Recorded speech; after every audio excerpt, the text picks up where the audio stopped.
Então, eu já passo a palavra para a doutora Silvia, que é infectologista no HC, ela é do grupo de transplante nosso no INCOR e tem bastante experiência com o tratamento, em especial de pacientes de transplante, está bastante engajada também agora no tratamento de pacientes com Covid. Silvia. Tá todo mundo me ouvindo? Ativei o som agora. Tá. Então, primeiro, muito obrigada por essa oportunidade. Eu acho que a gente precisa ter calma, né? Sem dúvida nenhuma, muitas das respostas vão ser, das perguntas que vocês vão ter, as respostas vai ser ainda não sei, não temos certeza.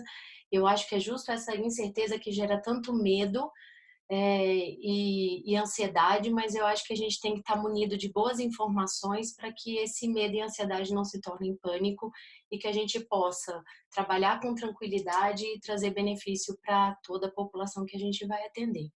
Então, a mim coube primeiro descrever um pouco da pandemia. Ô, Terra, é você que muda o slide, por favor? Tá.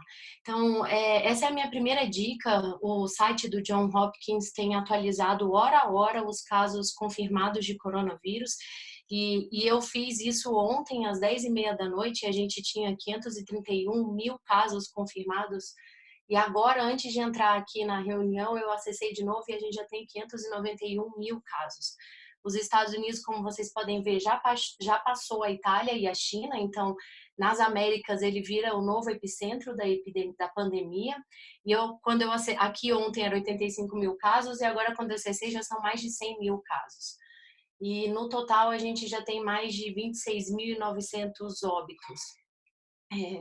No Brasil, o nosso primeiro caso foi no final de fevereiro, né, em 26 de fevereiro, se não me engano.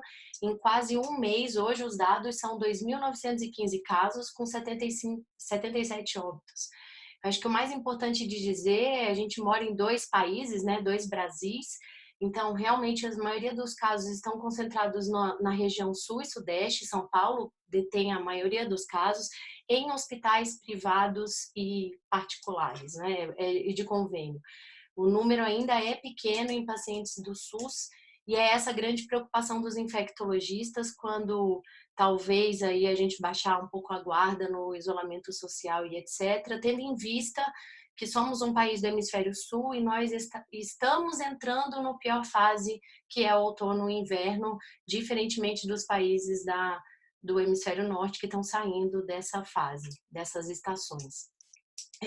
Claro que esses dados são todos subnotificados, vocês sabem que a gente não está conseguindo fazer diagnóstico de todo mundo, por falta de insumos, o medo de acabar tudo isso, a recomendação do Ministério da Saúde é que os pacientes sejam testados quando tiverem sintomas graves, e aí a Paula vai descrever um pouco melhor, ou seja, pacientes internados. Pode passar o próximo, Terra, por favor, o próximo slide. Aqui eu quis colocar só para a gente lembrar de todos os vírus respiratórios da comunidade. O coronavírus ele faz parte dessa família Coronaviridae, ele é um beta-coronavírus. Nós temos todos os outros vírus aí que eu estou demonstrando para vocês que circulam ao longo do ano, tanto no hemisfério sul quanto no hemisfério norte, e os sintomas clínicos são muito semelhantes, inclusive as imagens radiológicas que a Paula vai falar depois para vocês. Vale a pena lembrar também dos sintomas não respiratórios. O trato gastrointestinal, vocês podem ver aqui que na família do Picornaviridae a gente tem os enterovírus, e é muito comum que todos os vírus respiratórios possam causar também diarreia, dor abdominal, em alguns casos vômito também, náusea e vômitos. E hoje eu recebi uma publicação de dermatologia com rastro cutâneo muito semelhante à dengue e era um paciente com coronavírus. Então, claro que os sintomas respiratórios, principalmente de via aérea superior, são os mais frequentes e são muito difíceis da gente ter certeza de que tipo de vírus respiratório a gente está falando. Pode passar o próximo, por favor? Aqui eu quis discutir um pouco a importância, as outras pandemias, as outras epidemias importantes por vírus respiratórios que nós já tivemos e que às vezes a gente esquece ou tem memória curta, é claro que... E aí a gente poder comparar um pouco qual é a importância desse vírus em especial. Então, essa é uma publicação do New England, todas as referências que eu vou falar aqui são do New England, ou do Lancet, ou do JAMA, vocês vão ver. E nessa tabela aqui, a gente tem primeiro o novo coronavírus, né, o SARS-2, depois a gente tem um H1N1 que também foi pandêmico, que a gente ainda não tem controle e uma fatalidade, uma letalidade, né? Pacientes que têm a doença e vão morrer de 002 a 004. Depois a gente tem a gripe aviária, né? O influenza também, H7N9, que também ainda não está bem controlado, porque a gente ainda não conseguiu controlar o animal. Depois a gente tem o próprio coronavírus mais comum, que é o NL63, que ele não é endêmico e causa vírus, infecção respiratória normal.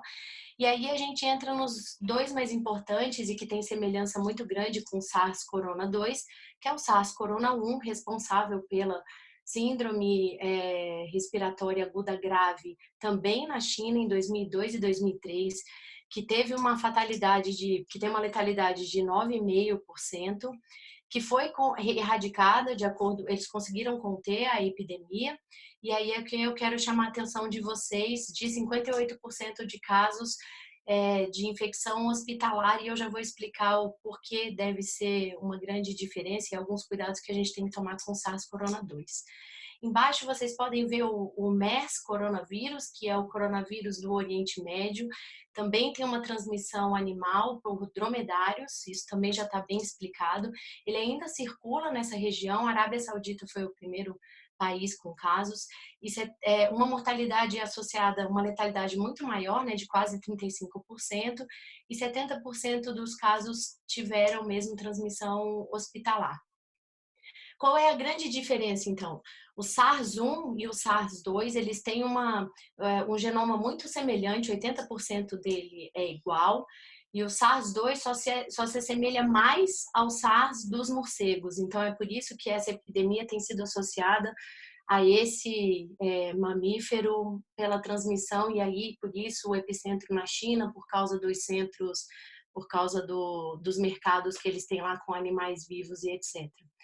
Eles também compartilham o mesmo receptor de epitélio respiratório, que é o receptor da enzima conversora da angiotensina 2. A grande diferença é que, aparentemente, os estudos têm mostrado que o SARS-2 tem uma afinidade, um tropismo maior pelas células do epitélio respiratório do trato respiratório superior.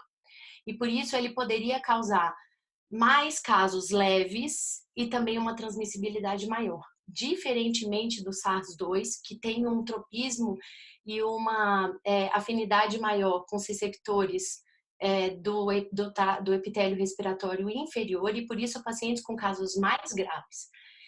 A mesma coisa acontece com o MERS, coronavírus, e é por isso a explicação de que a transmissão hospitalar é tão grande, porque esses pacientes só começam a transmitir quando eles têm casos graves, isso ocorre aproximadamente no 10º dia do sintoma, e quando você não pensa nessa hipótese diagnóstica, a disseminação hospitalar, tanto para outros pacientes quanto para o pessoal, quanto para os profissionais de saúde, foi muito grande.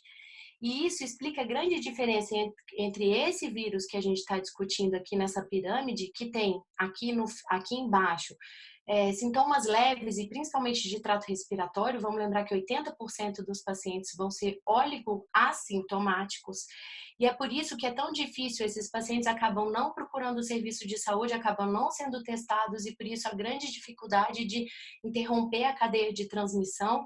Diferente, por outro lado, ele tem uma letalidade menor, mas diferentemente do que acontece com esses outros coronavírus, que acabam matando mais com uma transmissibilidade menor.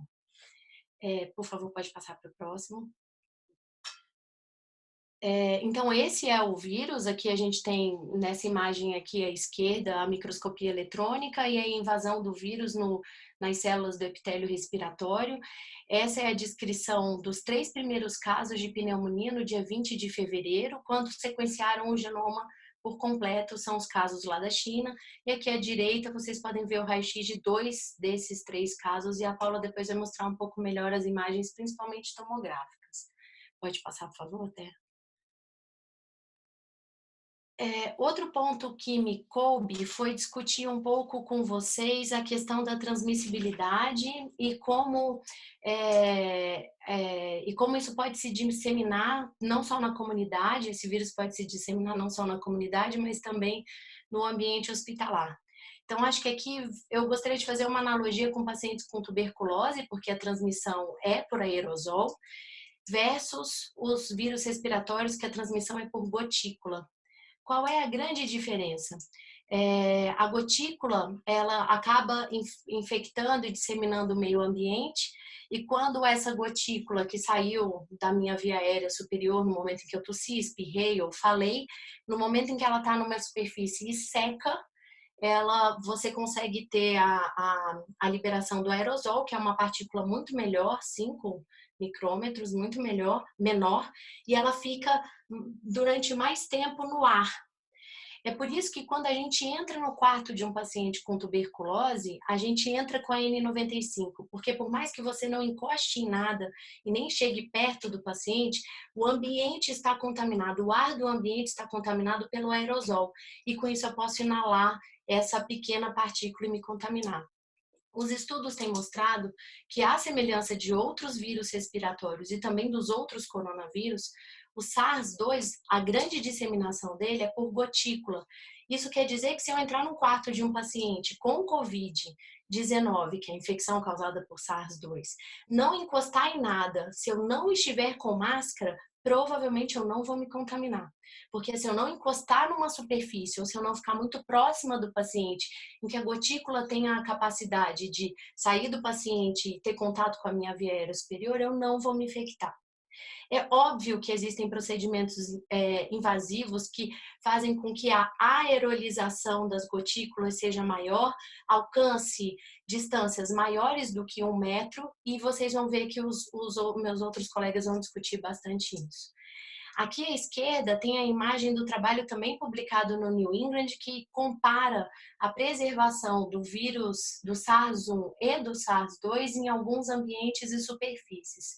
E o que a gente pode ver? Que ele tem uma capacidade de ficar mais tempo, é, algumas horas, né, e talvez alguns dias, no metal, no plástico, e poucas horas no aerosol, até 3 horas. A grande discussão desse trabalho, apesar dele escrever que o vírus está viável, ele não viu a viabilidade desse vírus no final.